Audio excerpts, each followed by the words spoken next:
So, elaborate description is given by Bhakti Siddhanta Saraswati Thakur regarding the transcendental body of Krishna. So, when Krishna disappears from this material world, at the time Krishna goes in his own original form. Just for the people who are materialists, Krishna seems to uh, give up his illusory form. Actually, how can Krishna have an illusory form? Like, how can the sun be covered by the cloud? Simple. Sun cannot be covered by the cloud, but the eyes of the people can be covered by the cloud. So sometimes we don't see the sun. So it doesn't mean that sun is covered by the cloud. In the same way, if a person is not able to see the original form of Krishna, that doesn't mean that Krishna has a illusory form. It is our perception. In that perception, materialistic perception, we see the body of Krishna to be an ordinary body.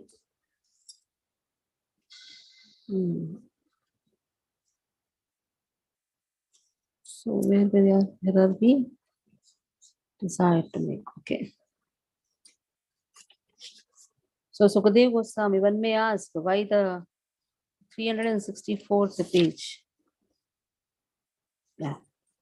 So it's 360th page, 63rd page, where the verse has been given. Sitayaradhito vamnischaya sitam ajijanatam jaharadasha grivaha Sitavanipuram gata pariksha samayeva nimchaya sita vivesha sa vahani sita samani tattva parastad aninayat. I think you've gone much ahead.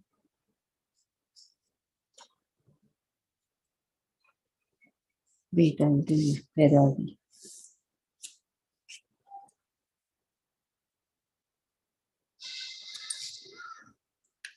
Okay, Sita Aradito Havanis. Chaya Sitam Ajijanat. We had discussed this. So, fire god was called, yes, fire god was called by Mother Sita. And he brought forth an illusory form of Sita. The 10-headed Ravana kidnapped the false Sita, original Sita, where she went to the abode of fire god. When Ramchandra tested the body of Sita, it was false.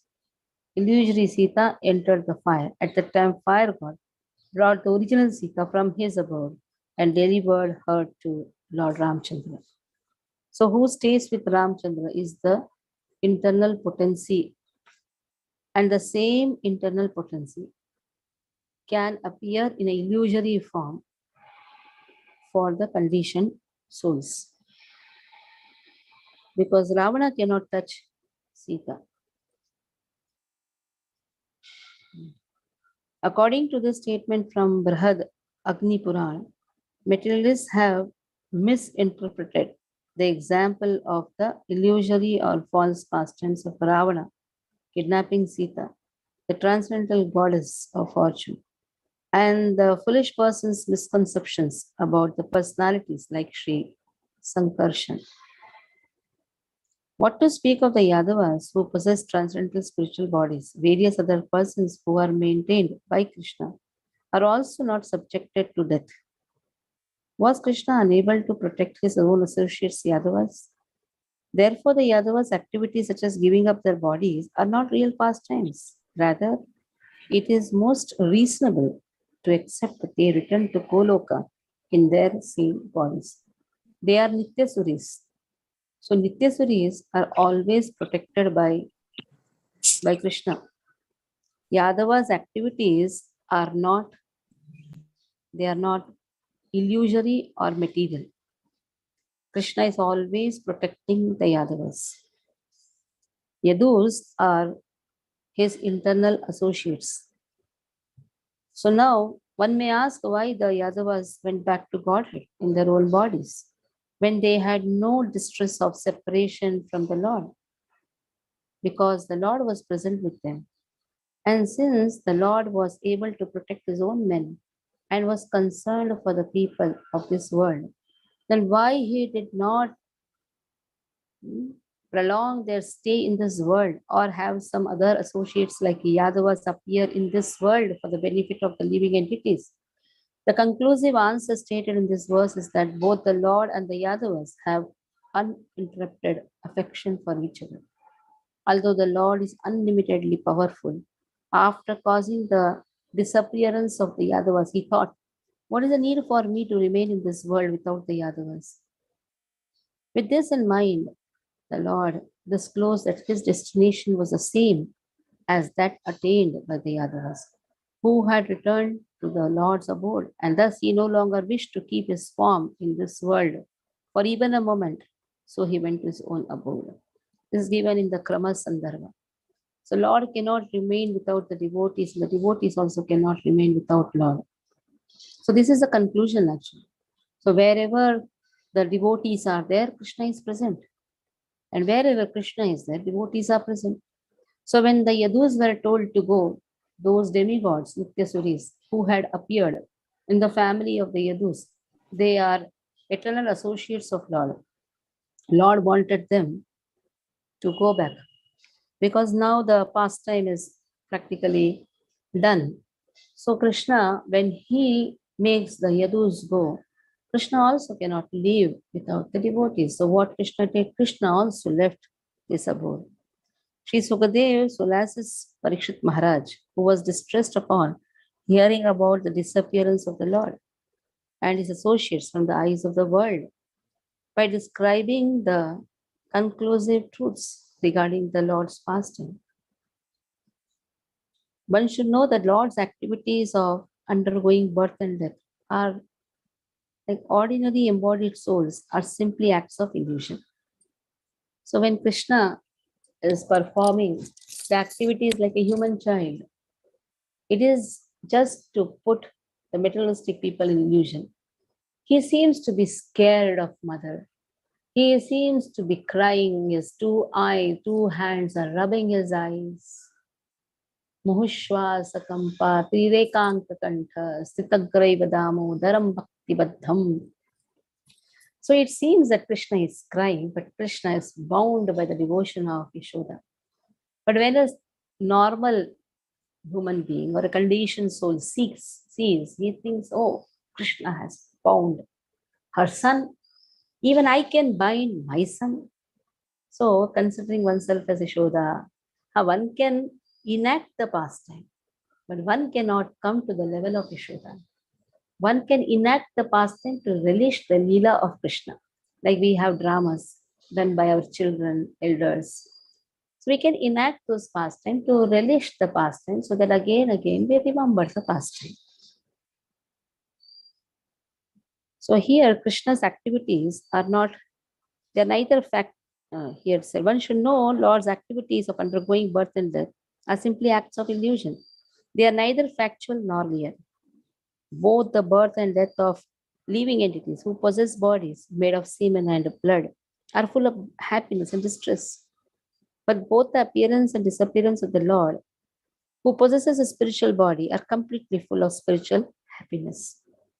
In the Brahmanda Purana, it is stated, the form of Lord Hari is devoid of mundane abomination and delight. But words like acceptance, rejection, which are found in these activities, are to be understood as his appearance and disappearance. They are just like the exhibition of a magician who, while remaining in his living state, manifests his and others' false birth and death. Because of the sage's curse, the Lord first personally created the great disturbance, the interfamily quarrel, and the interfamily fighting with weapons. And he thereafter joined the mortal Yadavas, took up a cane stark weapon, and after sporting with them for some time, killed them. all the while remaining aloof on the strength of his illusory energy. So it is up to Lord when to manifest his devotees and when to unmanifest his devotees. So when the devotees manifest for the service of Krishna, Krishna is supporting them. And when the time comes, the devotees have to unmanifest, there also Krishna is along with them. So an artificial scene has to be created. How Krishna will make the yadus disappear? So an artificial scene, like the cursing of the sage happens. So all those things are given. And how the whole Yadu dynasty, not the whole, the the Yadus were kept in the Dwarka only. Those demigods were born in the Yadu dynasty, they were sent to Prabhashetra. And there Krishna created a scene of they getting cursed by a sage and in this way fighting with each other. Although the Lord is supremely opulent and unlimitedly powerful, after sending the demigods who had merged among the Yadavas back to heaven, he did not personally desire to keep the body or to keep his body or his associate Yadavas' bodies in this world. Rather, he desired to make them disappear because there was no need for them to remain in this world. So, what it emphasizes, the devotees have a particular task, they are sent. The devotees, like Srila Prabhupada, is a messenger of Lord. The messengers are sent, they do their task, they remain for some time, they propagate the name of Hari, and after the work is over, they are to go back, they have to go back.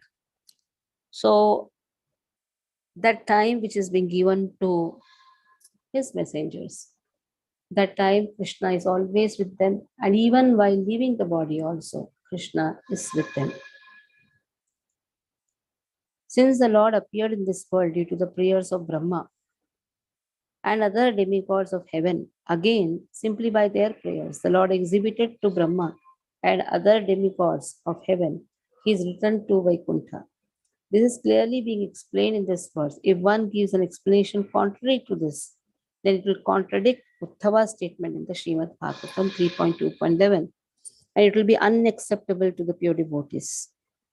So that such an explanation is demonic and unacceptable to the devotees was personally declared by Uddhava in the previous verse of Srimad Bhagavatam as follows: being bewildered by the illusory energy of the Lord, those who were mortal Yadavas and those who were averse and inimical to the Lord, like Shishupal, criticized the Lord. My heart is surrendered to Krishna.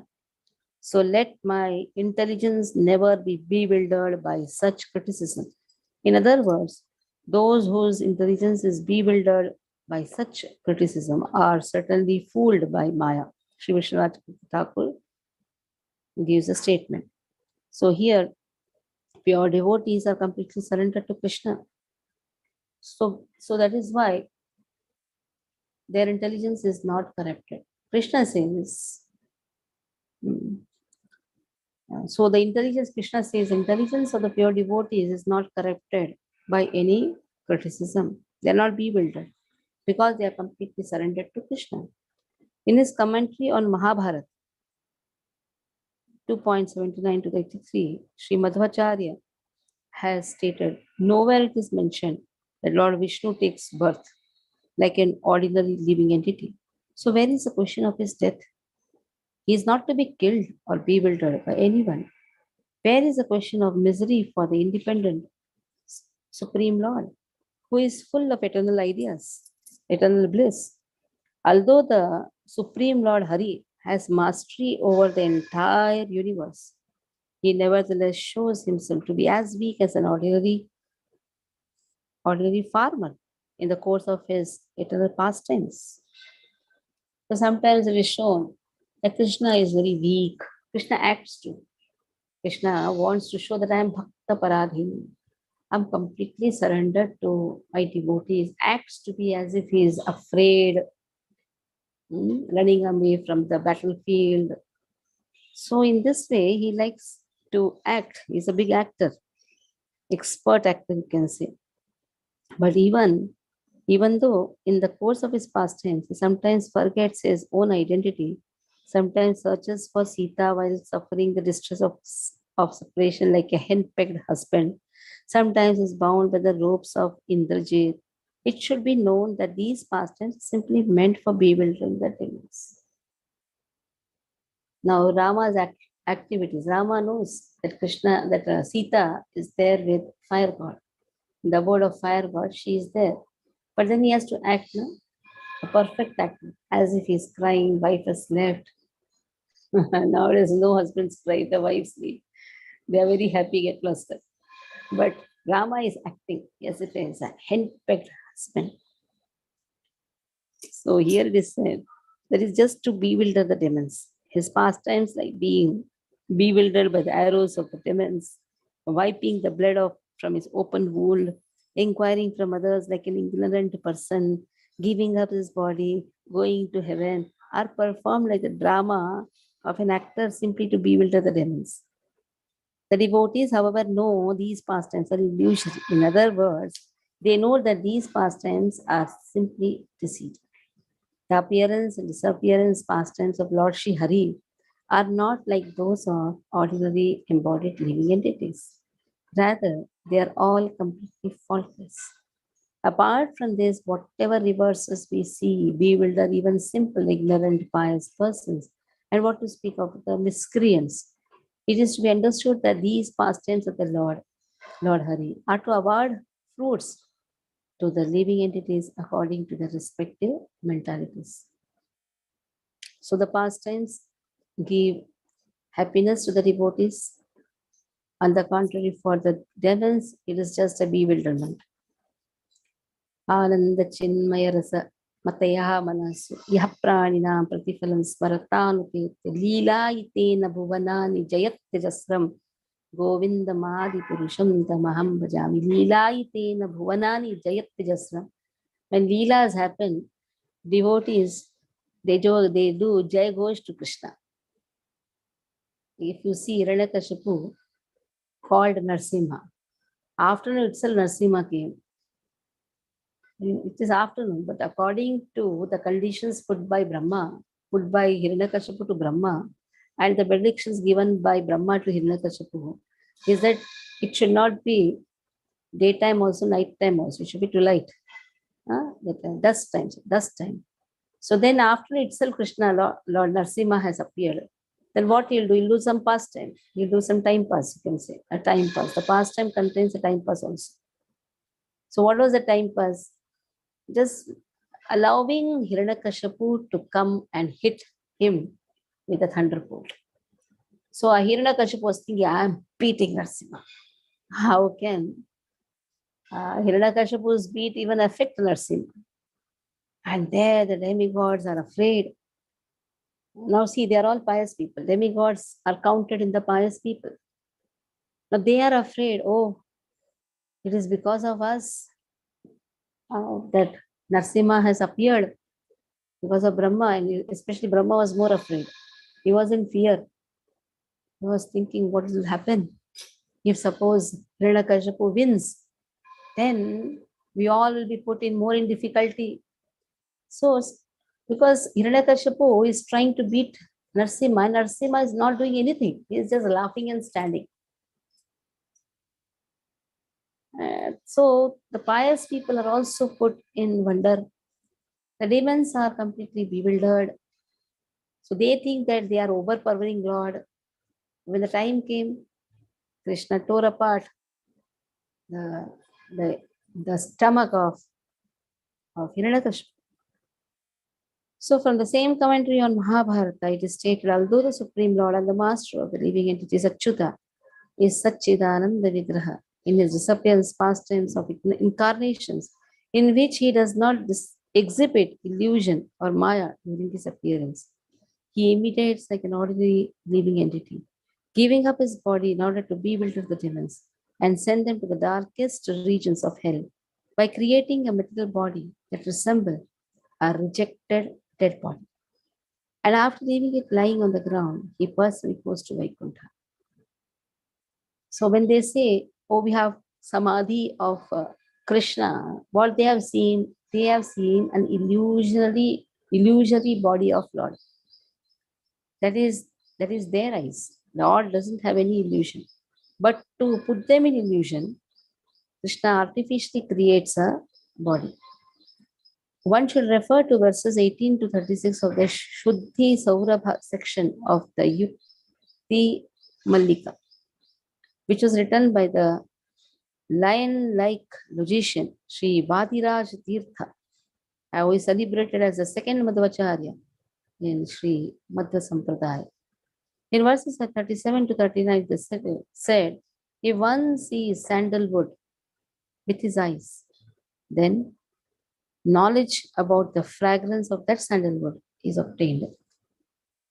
In this process, the eyes that take help of the nose, otherwise, if one had not previously smelled the fragrance of sandalwood, he could not obtain knowledge of the fragrance by seeing it with his eyes. Similarly, other evidence takes help from the Vedas to establish the meaning of the knowledge acquiring by hearing. Because evidence of the Veda is prominent, realization of the transcendental subject matter.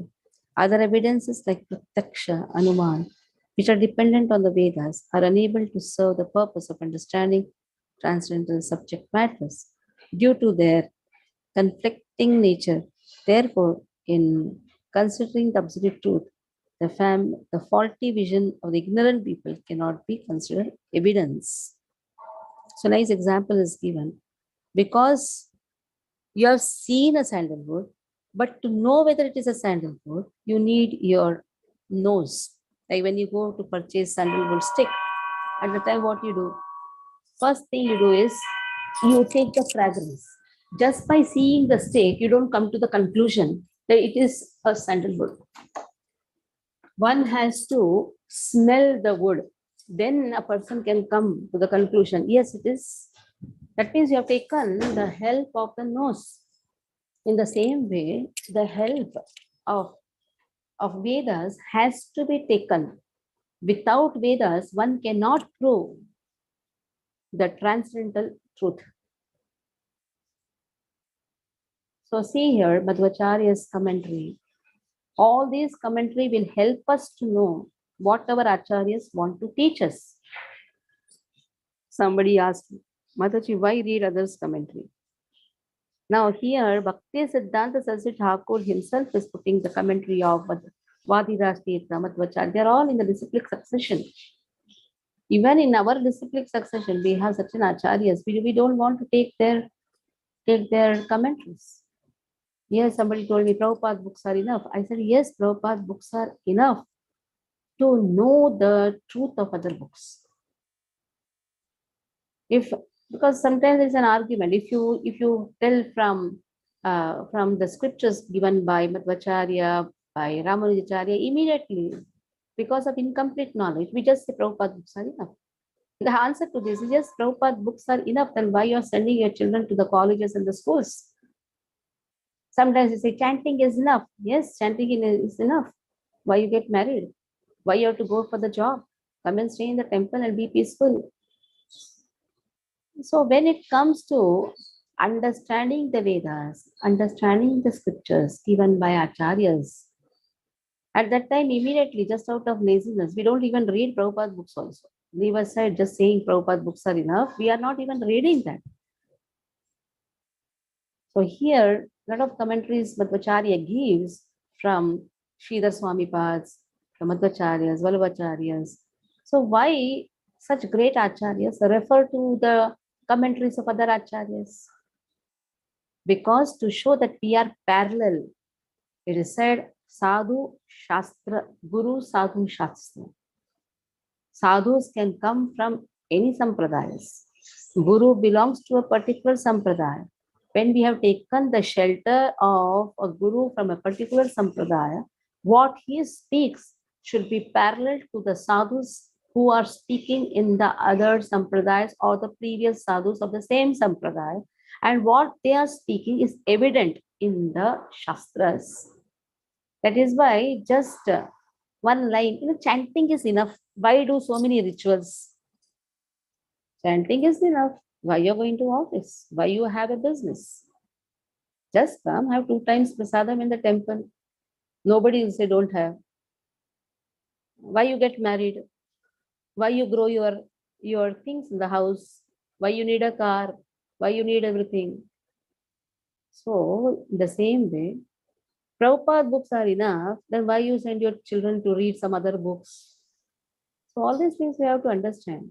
Prabhupada books are enough, yes, to understand the truth given by all the sadhus are parallel to, or whatever Prabhupada has presented is parallel to the truth given by other sadhus, and it is evident in the scriptures. The words ati alakshite.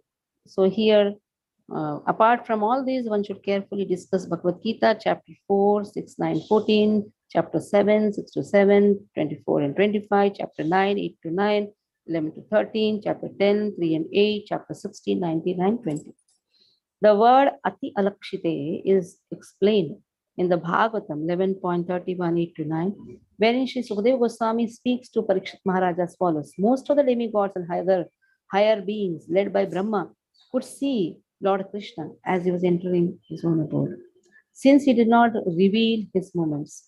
But some of them did catch sight of him, and they were extremely amazed, just as ordinary men cannot ascertain the path of a lightning bolt as it leaves a cloud. The demigods could not trace the movements of Lord Krishna as he returned to his abode. Only his associates could see. To see even Krishna going to his abode, it requires such purification, such bhagya. Now, though the demigods are very pure, but still it is up to Krishna whom to be shown, whom not to be shown. So that is how such a long purport for, or the long commentary for the words where Lakshmi Priya leaves her replica and joins Narayana in Vaikuntha. We'll stop here. Any questions you can ask.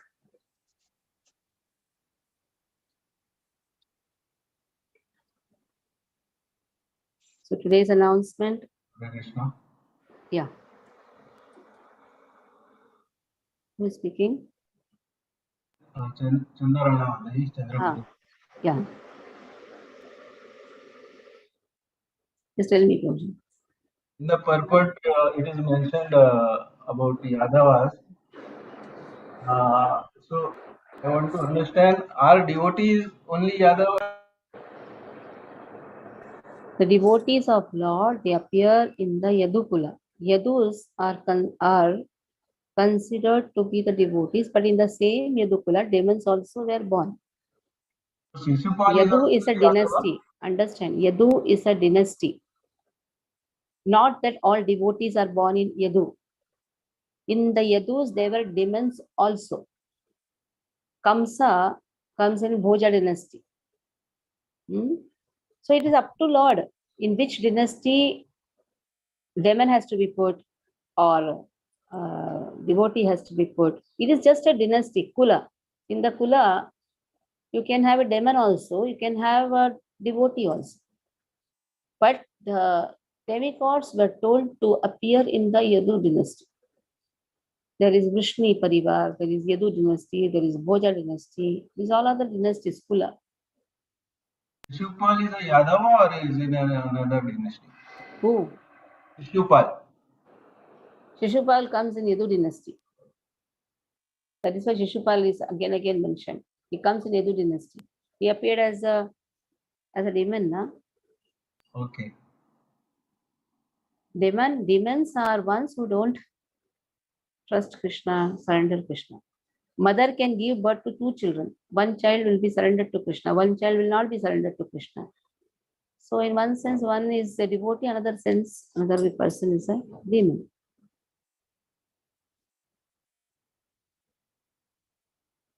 Okay. Like one father, Diti, Aditi. Who is the father? Who is the husband? Kashyap. Kashyap. Right. So Yeah. Aditi gave birth to demons. Aditi to demigods. So it's up to Lord. Lord can appear in the demon family also. Prahlada, Okay. Bali Maharaj. And there he can say that even though I have appeared in the demonic family, I am a devotee. Among the Rakshasas or divine or the Asuras, I am Prahlada, he says in Bhagavad Gita. Okay. Hmm. And means just in nowadays the Yadav surname, are they the same Yadavas or something else? They come from that dynasty only. If you see still that love for Krishna is there, like we have our Amarjit Yadav Prabhu. When Krishna's name, they have that pride that we are the tender of the cows. Yadavas actually they tend the cows. Then they love Krishna. Somewhere some remnants are remaining. Remnants will not go, na? Remnants will remain. Okay, thank you, Madai. One more question, sorry. Mm. This real and Factual. This only factual and real. Very well. Your voice is not coming. you want me to share the screen where it was mentioned? Yes, yes, factual and real, na? Yeah. So what is the question? What Can is you your elaborate question? on this? Real and factual, I am not able to make because it is mentioned 1 minute. I just Yeah, Lord's body is illusory. It is neither real nor factual. okay. वास्तविक वास्तव वास्तव में वो शरीर नहीं है वास्तव में factual in factual it is not a body, it is only an illusion created in the eyes of the people. They are seeing that as a body, actually nothing is there. Achha. Okay. हाँ, वास्तव में वहां कुछ नहीं था, लेकिन लोगों को क्या किया भगवान ने, भ्रमित करके वहां शरीर है ऐसे दिखा दिया. Then why it is said that it is real? Not real. It is not real also. It is neither factual nor real. But they say God is present. But then God it is is present. mentioned real and factual. So that is creating a misunderstanding. Ahahaha. See what has been given. That Lord's illusory body. That is Lord's illusory body. Lord is real, but that illusory body is not real. They are neither factual nor real. Given very clearly, one should know Lord's activities undergoing birth and death like ordinary embodied souls are simply acts of illusion. They are neither factual nor real. That is his which pastime? Coming like a child, dying, and all these things. Krishna never takes birth, nor he dies. That is told that it is not real. It is not even factual. Read that sentence nicely. Okay. So today Deepdan at Hiranandani estate, Roadhouse. So requesting the devotees who are situated locally to join the satsang program, come before time, not just come after time and leave before time.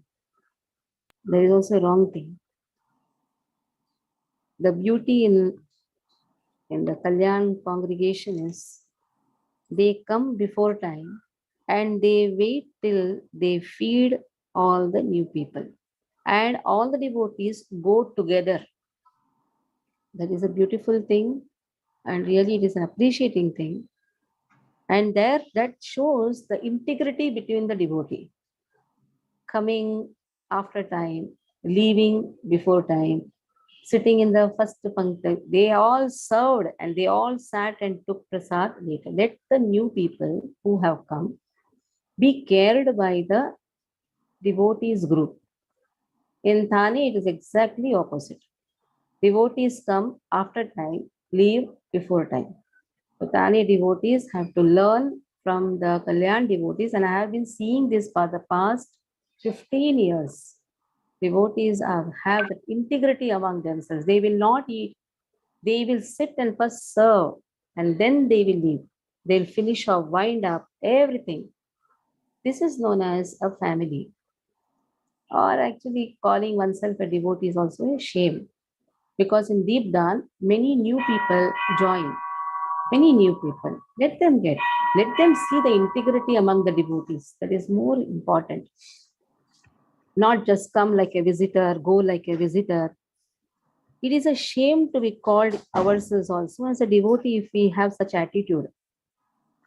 And such love I have seen also in Kandivali devotees.